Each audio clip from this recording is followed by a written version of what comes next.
Yo no sé si esto va a ser mi último vídeo, vamos a ver si esto encaja, pero no saltan chispas. Gasolina, diésel, microhíbridos de gasolina, microhíbridos diésel, híbridos eléctricos e híbridos enchufables. La verdad es que el mercado ofrece ahora mismo tantas posibilidades que lo que hay es un lío tremendo entre el usuario a la hora de elegir coche. Así que hoy os vamos a contar cuándo tenéis que comprar un híbrido enchufable y por qué comprar uno de estos dos modelos premium, el DS4 y el Mercedes CLA, híbridos enchufables.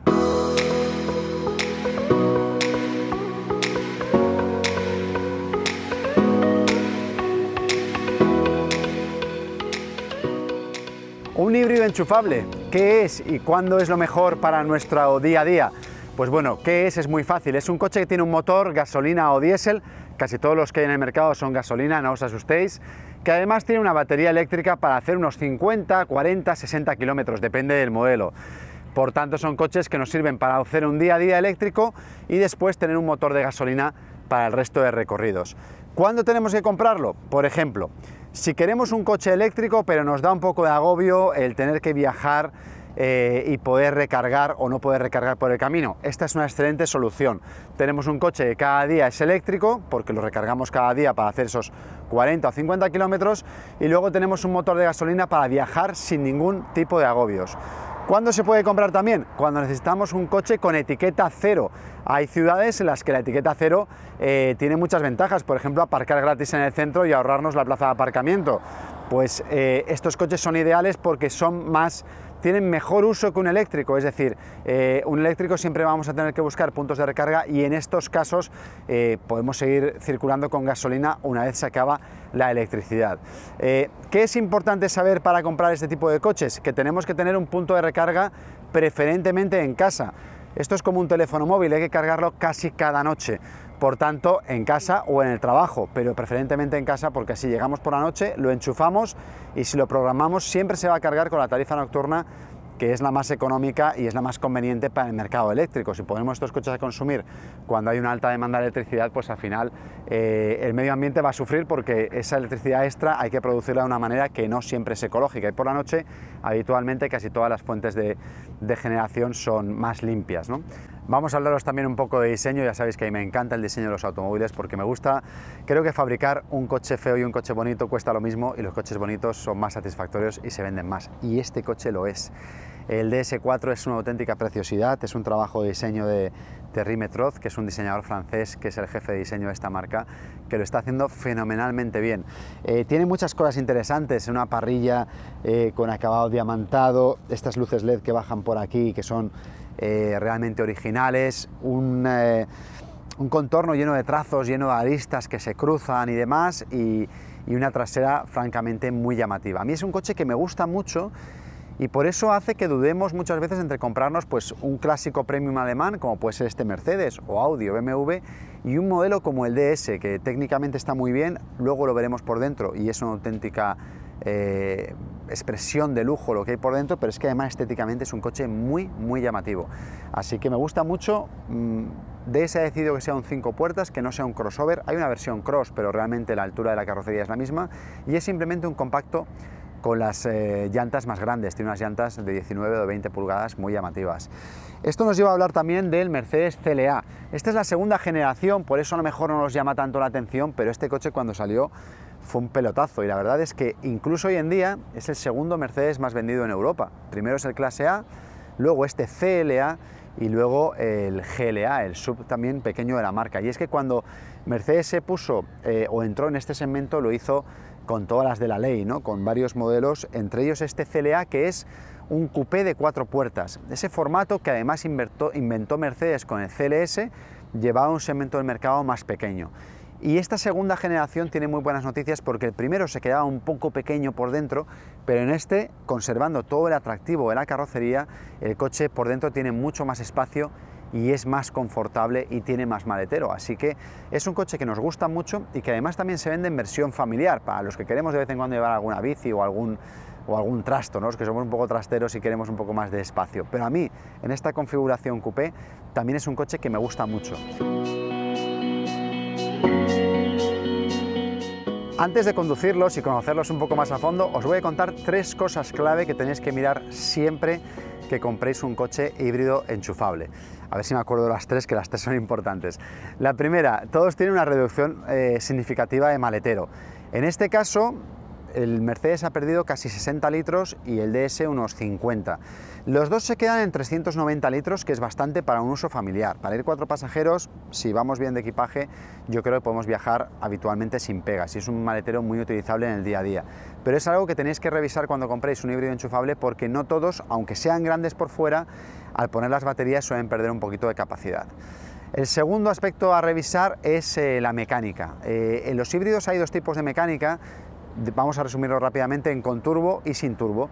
El problema de los híbridos enchufables es que cuando nos quedamos sin batería, el motor térmico, el motor de gasolina, es el que tiene que tirar siempre del coche y por tanto en una cuesta larga, por ejemplo, pues una cuesta en autopista, la batería se agota por completo y es el motor el que tiene que mover el coche por sí mismo. Por tanto, interesa coger un motor con turbo y un motor potente en vehículos de este tamaño.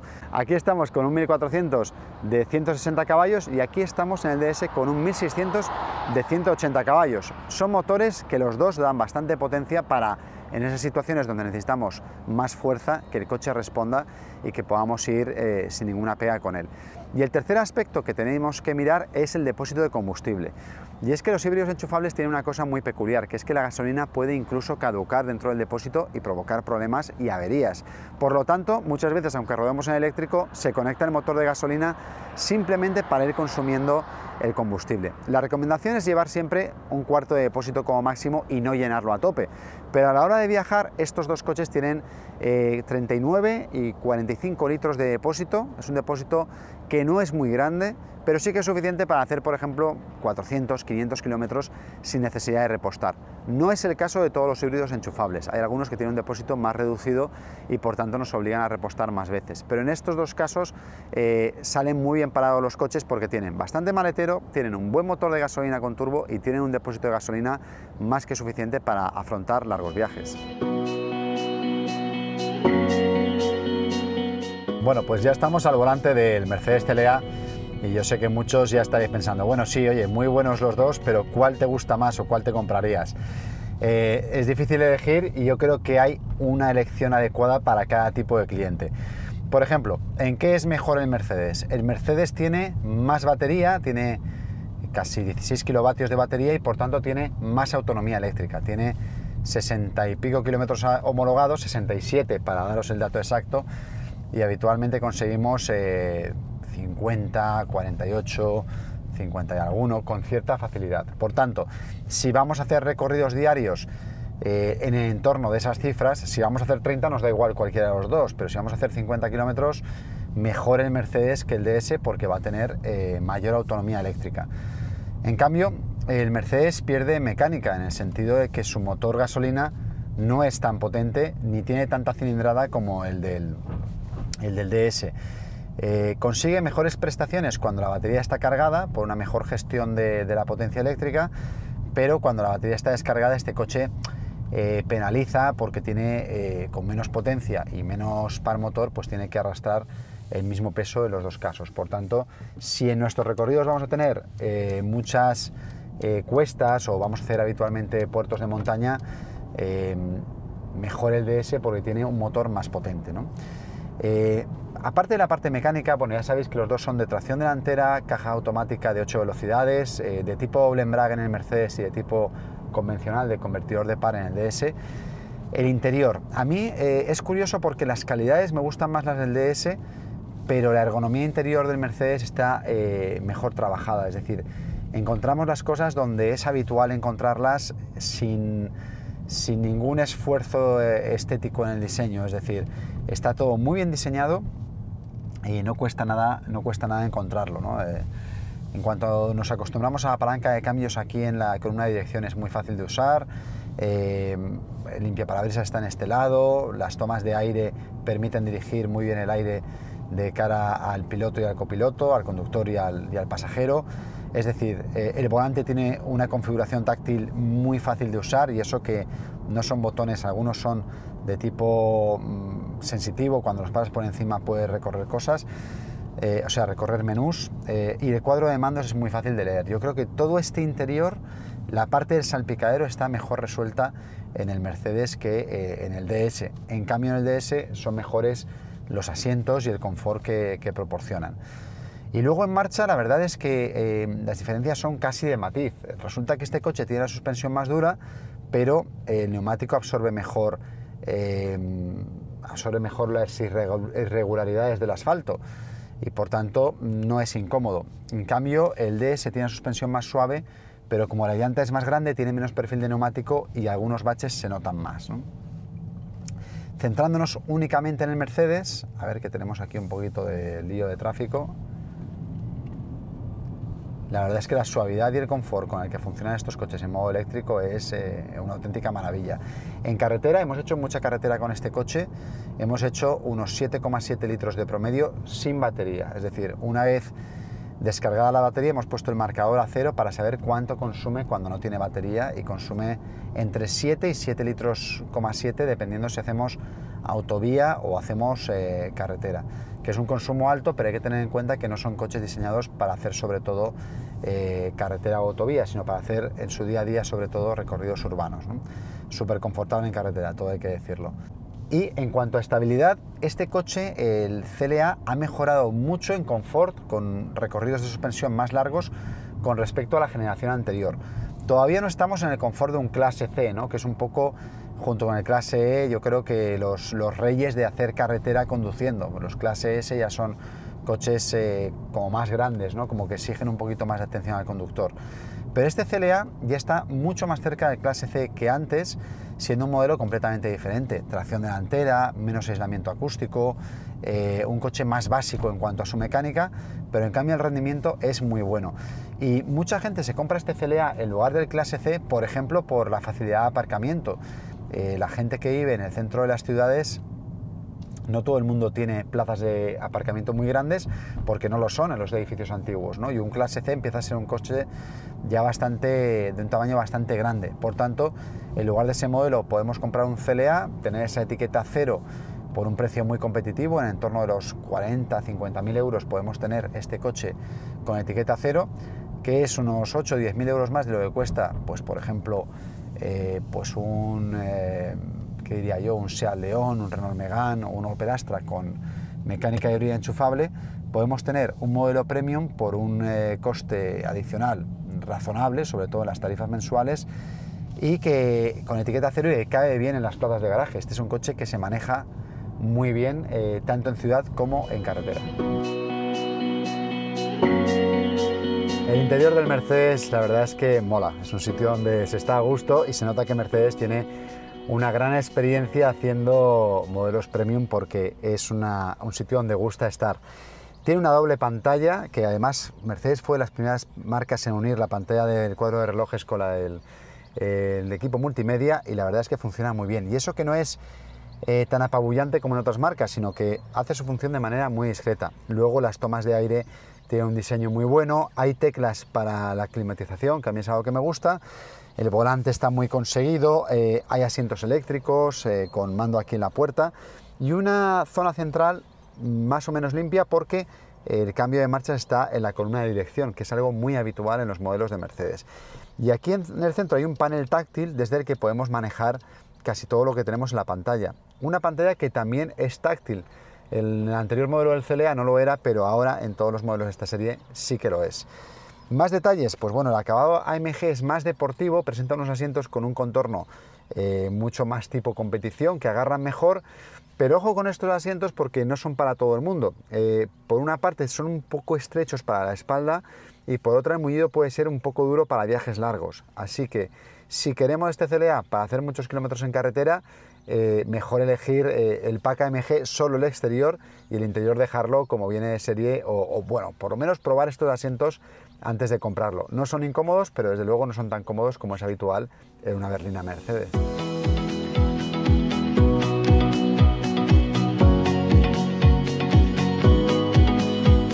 Las plazas traseras del Mercedes CLA. Bien, no os vamos a engañar, no son unas plazas muy grandes, pero son mucho mejores de las que tenía el modelo anteriormente. Es decir, quien tenía el CLA anterior y le parecía pequeño porque lo era, pues en este va a ir bastante más cómodo. Como en muchos coches, falta un poquito de altura en estos coches tipo coupé de 4 puertas. Hay dos cosas para solucionarlo. La primera, no pedir la opción del techo panorámico, que seguro que los motores cogen parte del espacio. Y la segunda, en el caso del CLA, es elegir la versión familiar. El shooting brake nos eliminaría este problema porque tiene el techo un poco más plano. Por lo demás, la calidad es muy buena de todos los componentes. Tenemos alcántara, tenemos napa también, similpiel en los asientos. Y todo está donde lo queremos encontrar. Me gusta mucho la empuñadura que tiene la puerta, porque ya que no tiene agarraderas aquí arriba, pues que aquí debajo pues podamos agarrarnos en un momento dado. Y luego me gusta mucho la ergonomía, sobre todo en la parte delantera, que es algo que no hemos contado porque no es noticia que los elevalunas, los retrovisores y todos los mandos estén donde uno espera. Aquí en las plazas traseras lo que sí tenemos es salidas de aire y una toma USB pues para tablets y demás. En resumen, es un sitio donde dos niños pueden viajar bien, incluso con sillitas infantiles. No tiene un gran espacio, pero tampoco hay que descartar este coche como un modelo familiar.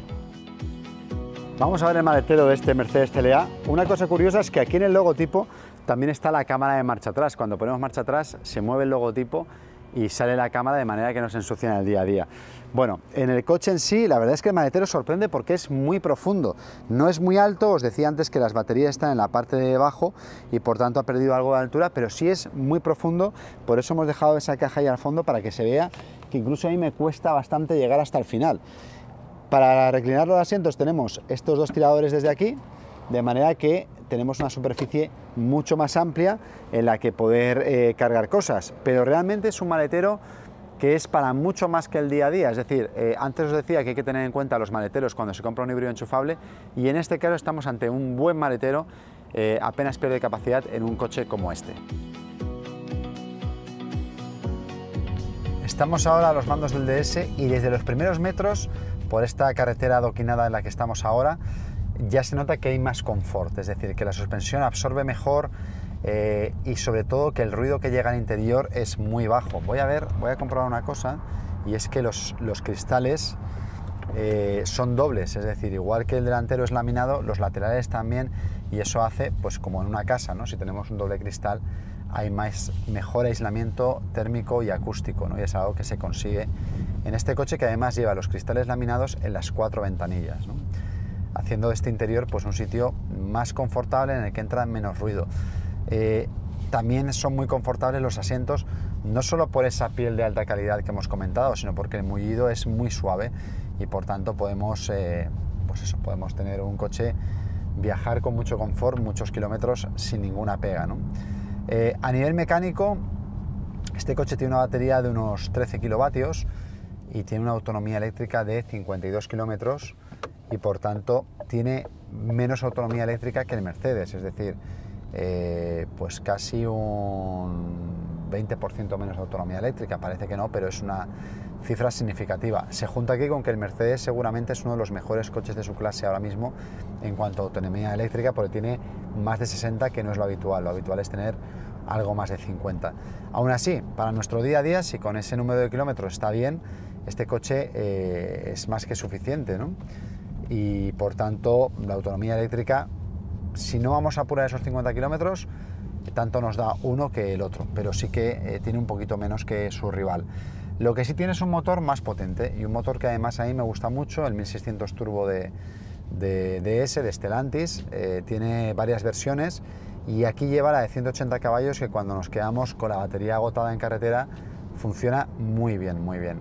El consumo es algo más alto que el del Mercedes también, porque tiene una cilindrada un poco superior, pero yo creo que para las 3, 4, 5 veces al año que vayamos a hacer un viaje largo en carretera, tampoco esa diferencia de consumo va a ser muy significativa.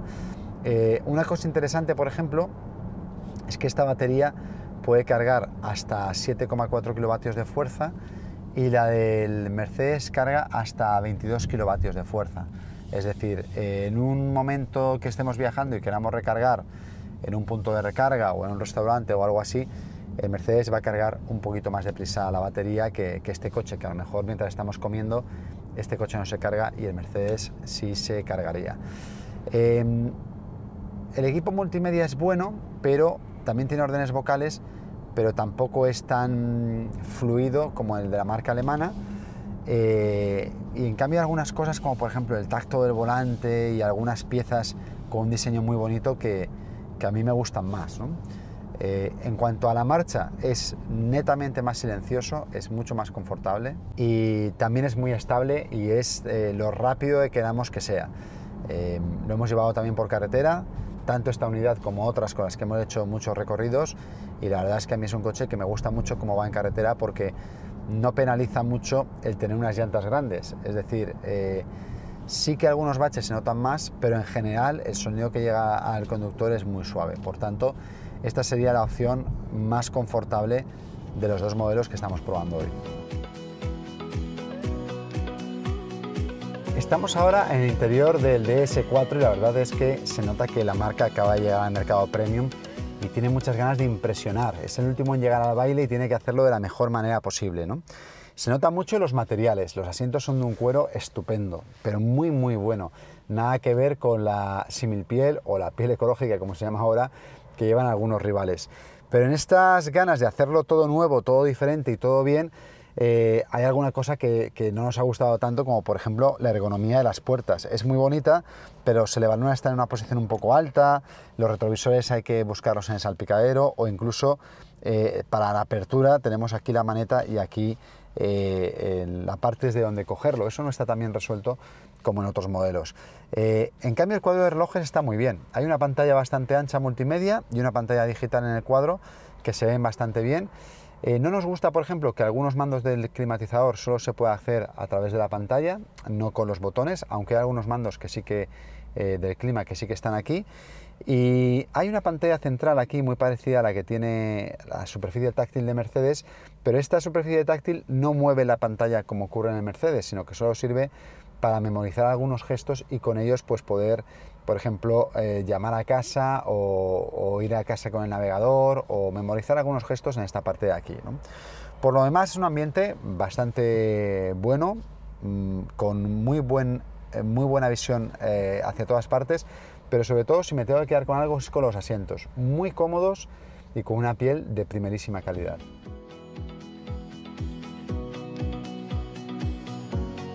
Las plazas traseras del DS4 tampoco son ninguna maravilla, pero por lo menos no tenemos ningún problema de altura.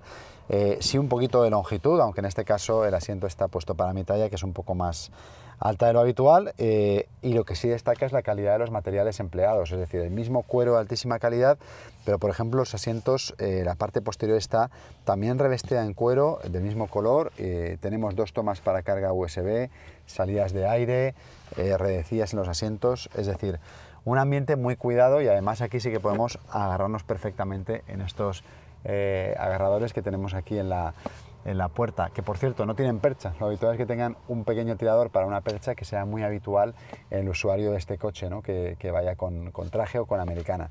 Más cosas, dos tomas ISOFIX en las partes exteriores, como es habitual, y una toma extra ISOFIX en el asiento delantero, que entiendo que viene de serie, aunque si es opcional debe ser una opción de un coste muy reducido porque no suele ser caro, y lo que permite viajar hasta con 3 niños en sus sillitas.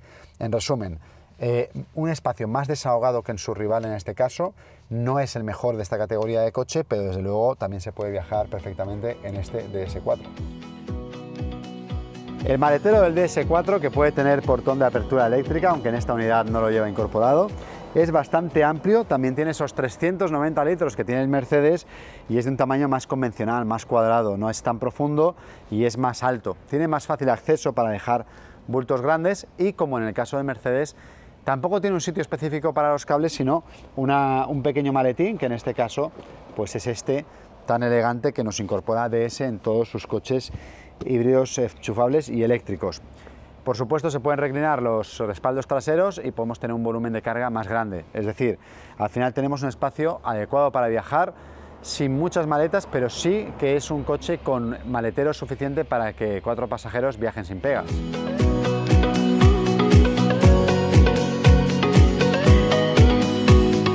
Los hemos probado a fondo, ya que aparte de la sesión de vídeo de hoy los hemos traído desde Madrid y hemos hecho carretera cerca de Valencia, Alicante y demás. Y vamos con las conclusiones de esta comparativa. El DS nos gusta más por el diseño, es más atractivo, es más diferente, representa una oferta nueva en el mercado premium. Además, su motor gasolina es más potente y también tiene un precio más atractivo. Esas son sus 3 ventajas principales.